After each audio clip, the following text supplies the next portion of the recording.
So. Now this one's making all the noise, but the one on your left. He's feeling threatened, I think, because we're all looking over him.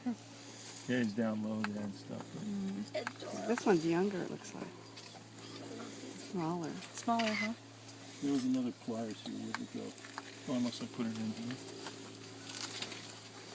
I have a pair of them. There was one right there. These are the open. I can use these, but there was another. There was an channel locks. Are they in your pocket? Your back pocket? They could be. Yeah, they are. Nope, there's another pair coming out too. Okay. So these, you know, these are aluminum bands. They're very lightweight, and this number on here is 0928-10893, and it says on here, call 800-327-BAND. You find a band, and you call that number, or you go on the web, just, you know, report bird band. You'll find it. You can enter it, give them the information, and then they tell you where it was banded, who banded it, and we get information that way. It used to be, it used to say Advise Fish and Wildlife, Washington, D.C. Now it's the USGS department runs this, but the bird banding lab has always been in Laurel, Maryland. But you could put a band number on a postcard and just put bird band Washington, D.C. And they tested this. It would get to the banding lab. You didn't have to have, you know, so they were able to get, you know, good information off of it. And what I'm doing here is starting this so when I tilt it over there, it's easier to close up. So I'm going to band this guy first. Well, I'm going to take his wing cord first.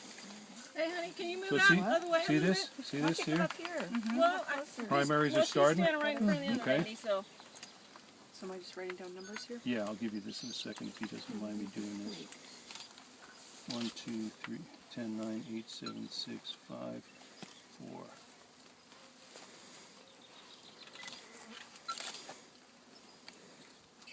$60.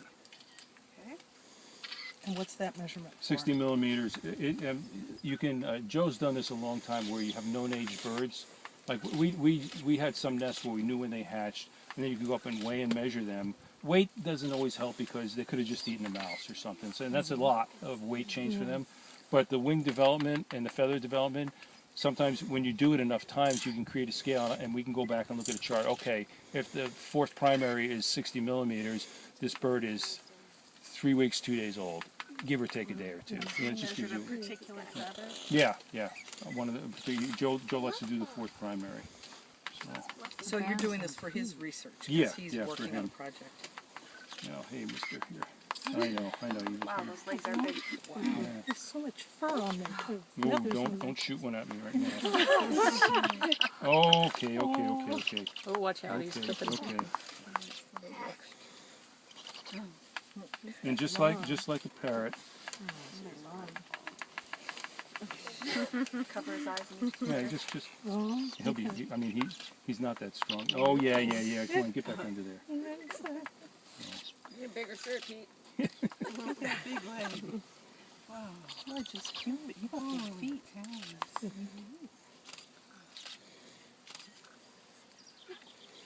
Oh, now you can see all those feathers. Yeah, see, and they're all in the sheaths here. You know, all growing out.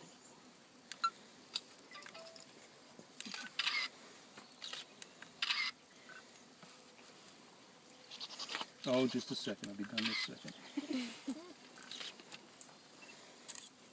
And these are called lock-on bands.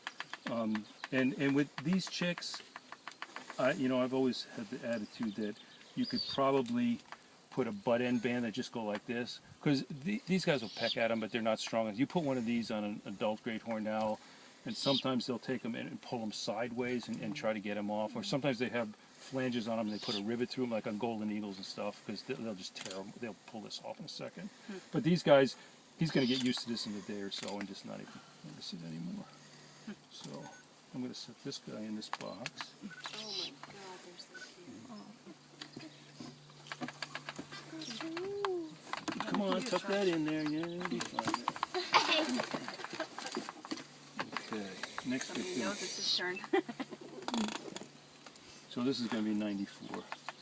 Same page is fine, right? Yeah. What are you drinking lately, Pete? Glace du bois?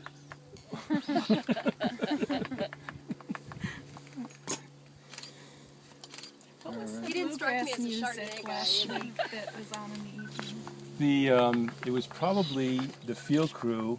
You mean on the cam? Yeah. It was probably the field crew having a wiffle ball game down in the parking area. That cam is that sensitive. People are going, he's bothering the owls. It's like, I don't think so. No, it's nice to hear the music. Yeah, I wasn't around. I was in Michigan at the time, but they, I think Drew just left. One of Sandy's field assistants just left. You know, different years you get different bands. This aluminum is heavy. That's the food bagging thing they'll do in there in the nest. You'll hear that. They'll be sitting out in trees and you hear that. They're saying, feed me, feed me. Because the process is they'll get to where they can fly. And they're out in branches, and they're still a little clumsy, and then pretty soon they can fly, and they might see a mouse or something and go for it. But in the meantime, until they really are fully ready to go, the adults keep catching stuff.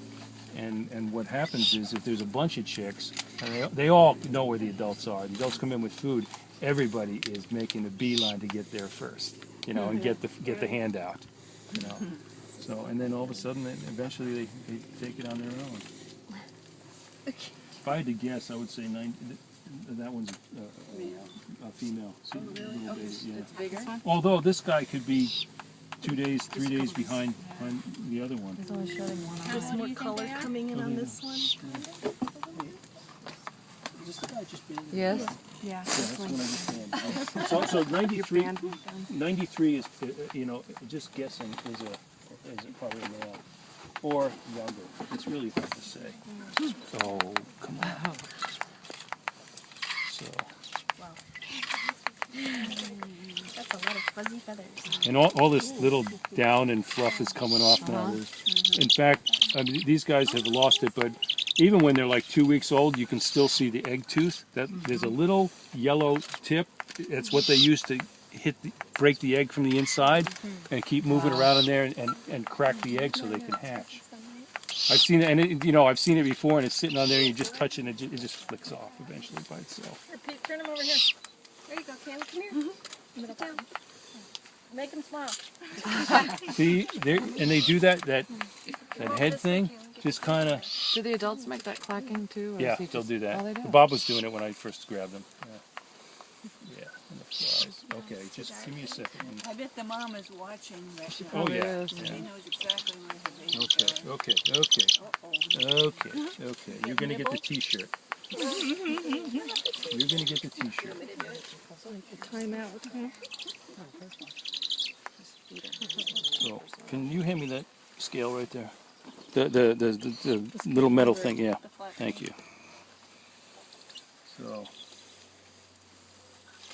10, 9, 8, 7, 6, 5, 4. Just a second. This will be over a second. Right up to the blood children. You know, this guy's actually older. See how much more the feathers are coming out than the other one? I'd call this about 82. The other was 60. Yeah. But see how far the other one? He's just had little ones sticking out there. That bird's smaller, and it could be that it's just a few days behind. But that's how fast they grow. I mean, in a couple of days they'll add that much feather. What is at the base about this long? Is that like These what's are that the called? sheaths. The The sheath that the feathers are growing out Okay. of. And eventually that just starts to slough off, and the feather comes out, and it's ready to go. And these guys, adults are molting this time of year. They molt. They molt their flight. They molt their body feathers and everything, pretty much every year.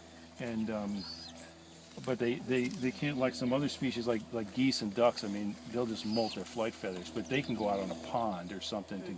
Okay, these guys have to be able to fly every day, so they can't afford to lose all their flight feathers and not fly. So you might see this time of year, you'll see a red tail flying around. You see big gaps in their wings, and it's usually symmetrical, like the 6 primary will molt on both, and so they're growing those in, and then another one, so they can constantly fly, yet still change their feathers out because they get beat up. They really they get worn out. I mean, of course they would. They just all the time hitting trees and limbs and stuff. So.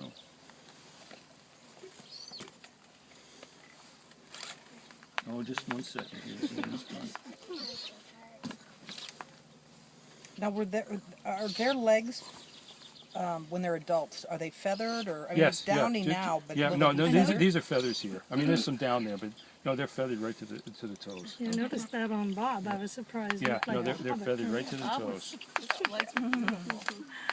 Uh, Now, we're not going to do a lot of passing around here, but I think maybe, I know Lauren would like to hold this guy and take a picture with it, and a few others, but we're going to, let's be judicious about it. These guys are okay. They're going to go through a lot more stress than this in their life, I'll tell you.